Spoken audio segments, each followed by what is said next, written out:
rotate the unit. Yep.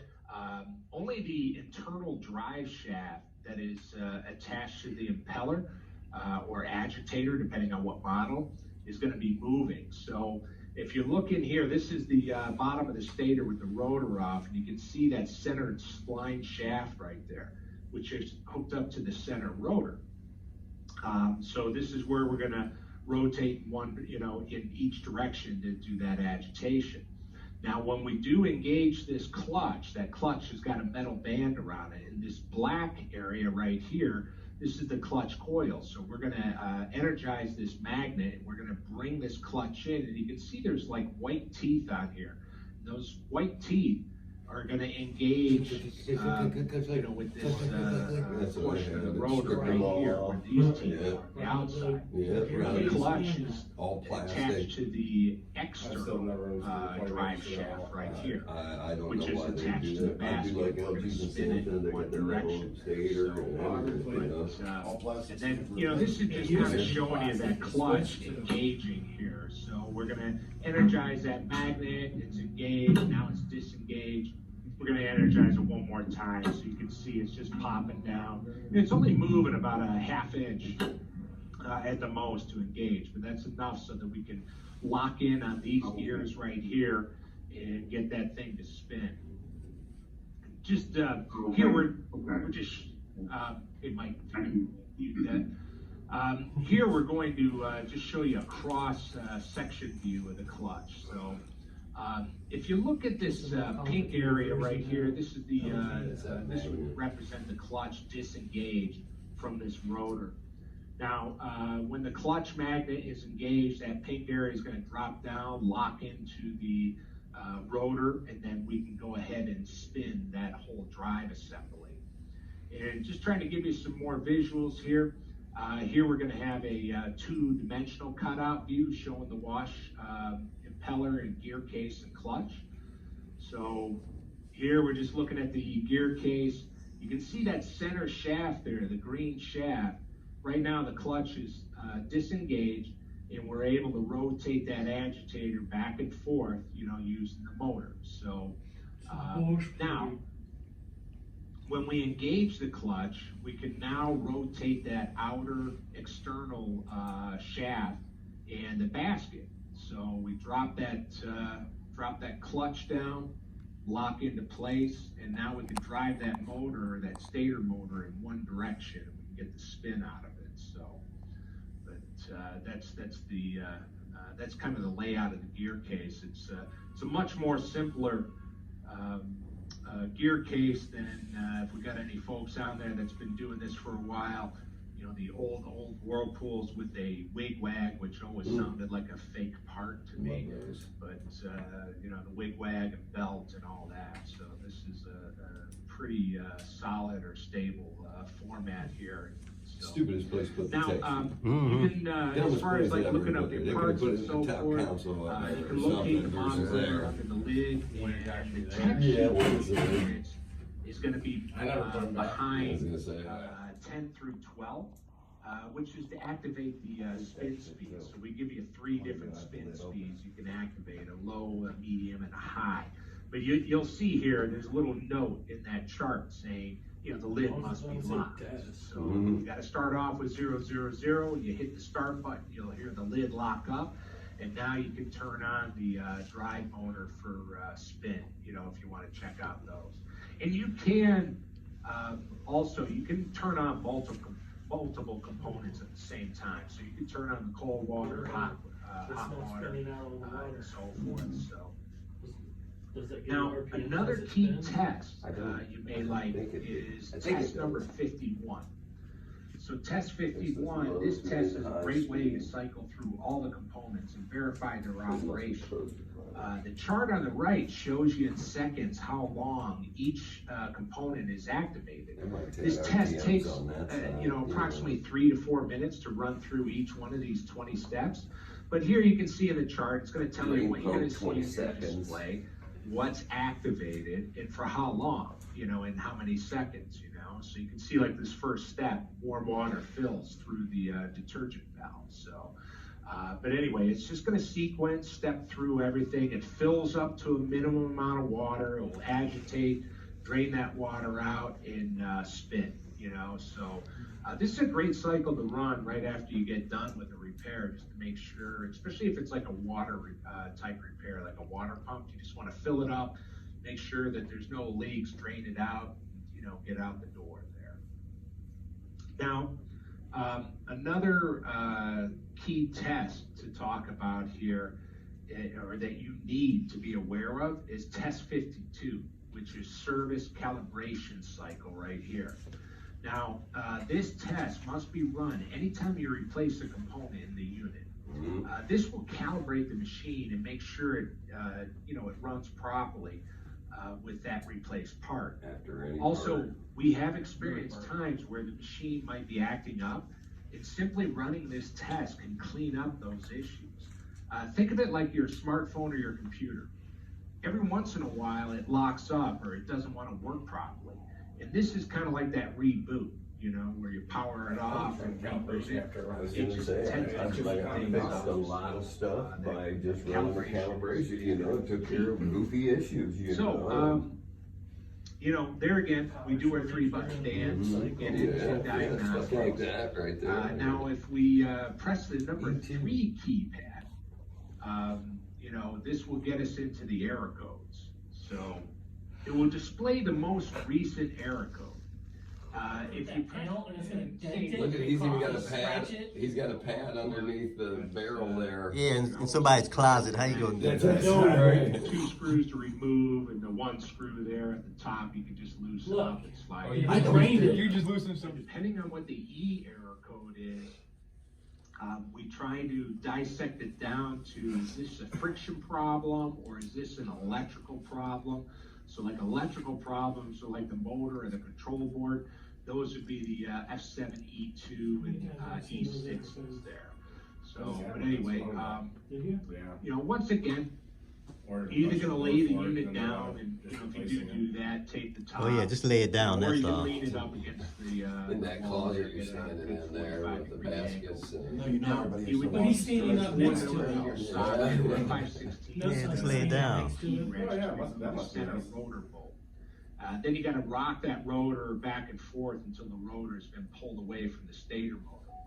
Then you're gonna unplug your clutch coil and your stator connectors, and you're gonna use a 7mm socket to remove the 3 clutch coil mounting screws. That's that magnet. Then, next, you're gonna Can't use be a like a 7mm 10mm socket. Right. Huge. 10mm, that's all you need to work on an LG. And then you can put that whole motor and stator assembly down.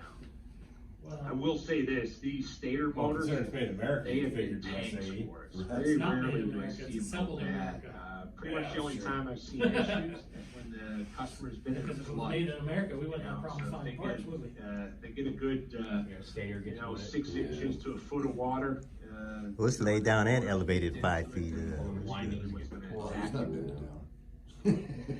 So, It's up on a platform. now, to get the impeller off, use a screwdriver to pop that impeller cap off. Jam between the Then you can use a 7/16 that socket was to the remove code the here. impeller No bolt. maritime. And Wait a minute. I'm in Zanesville. Once you get and your I couldn't impeller get- I off, could tell Uh-uh. the spanner wrench Spanner and wrench. hammer to remove And it was his that daughter's spanner thumb. out. And, Not like you handing lift you know, that a basket. guy his daughter's thumb that jammed Now, up the washer. When it comes to removing these impellers, it can be a challenge if there is any corrosion on there. What we'd recommend is, one, you know, making sure you got a can of WD-40. So once you get that bolt off, spray plenty of WD-40 down in there. And then this is something you can get Yeah, at Harbor hook kit. Freight. Yeah. This is actually off of Harbor Comes Freight's handy. website. It's $2. Nice. Using these 4 tools here, Yeah, I Yeah, get those 2 are of sweet. them, right? You get 2 of these 90-degree bent tools. And that one- You can insert them in the holes of the impeller. Did it get You sucked wanna up try to underneath? Did it not fly only around use the around here and they got WD-40, but sucked you up wanna underneath. lock it I've down done and it. They're working on it right now on and each broken the side plastic on evenly these.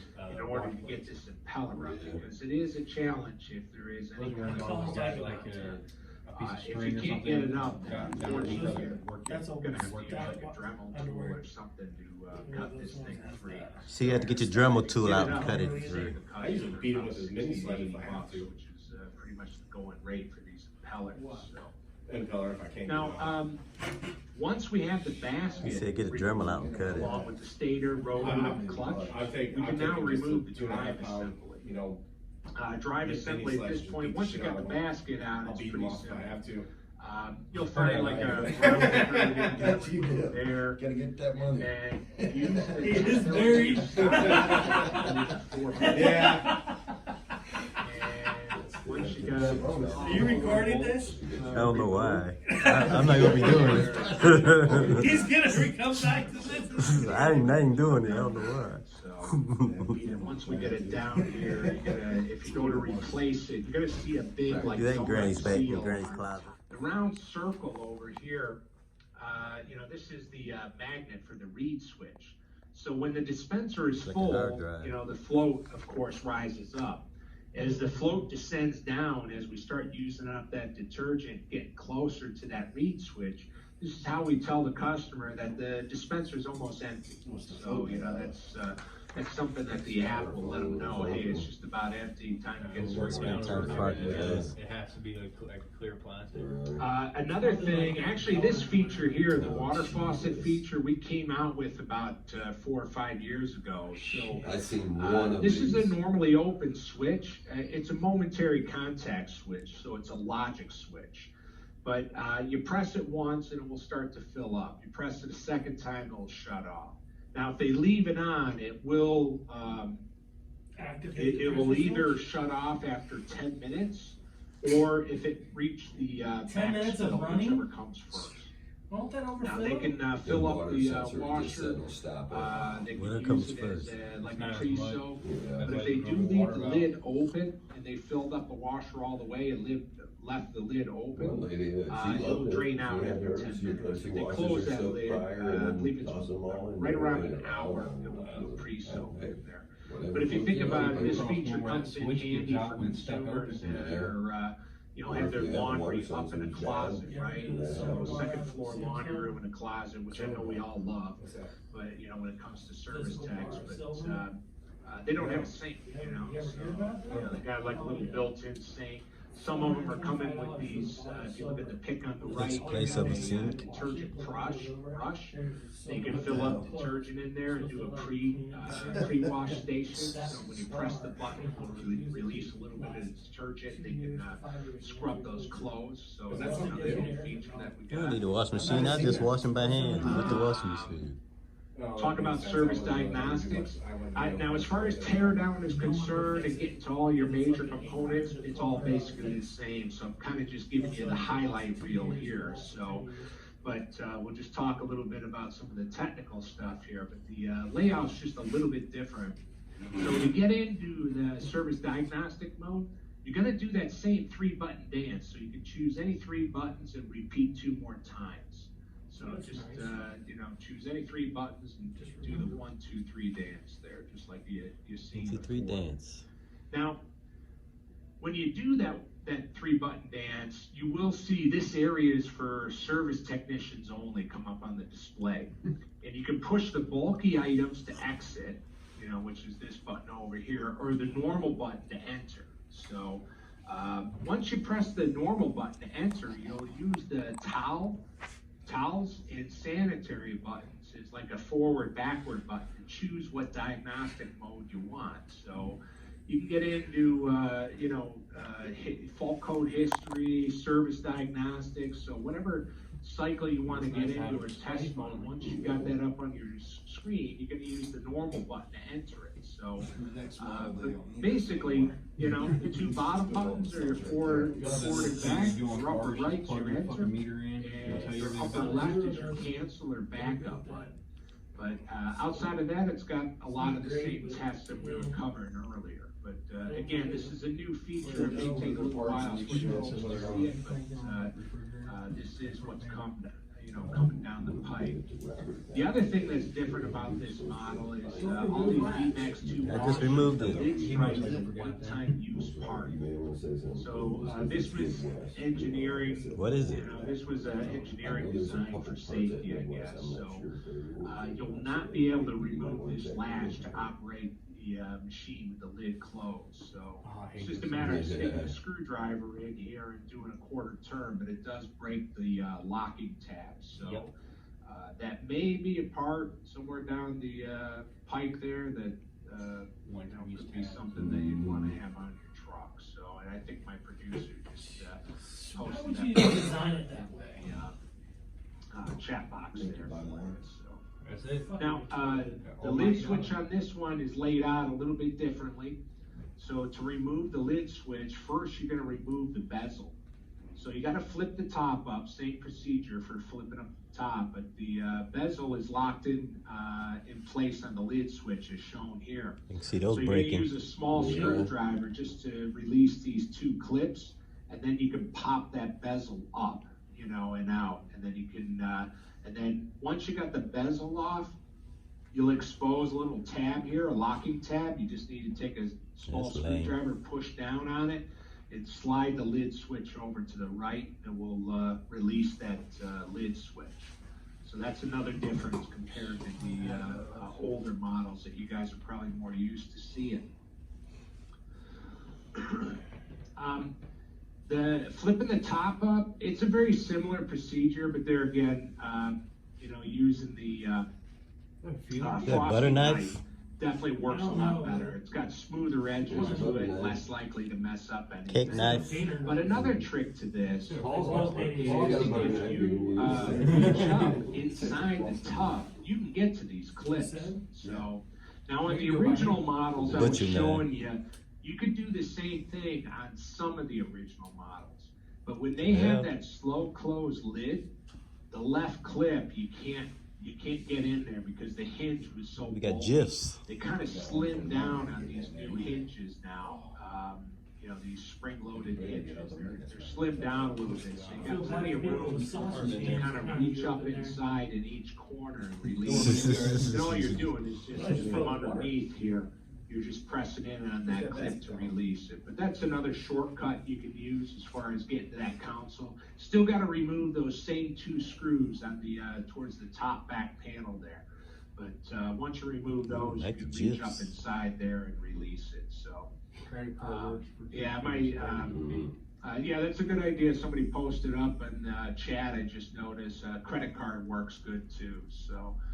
He heard you. But maybe try to get one of Let's those look at cards. the right in there. Tear your credit cards up. But anyway, here we got the new service manual. Let everybody think it was really product. smart. Folks would Damn have those words. access to for the next couple of weeks. Or of course, if you purchase service Did everybody manuals, get you that have login for access to service it. management?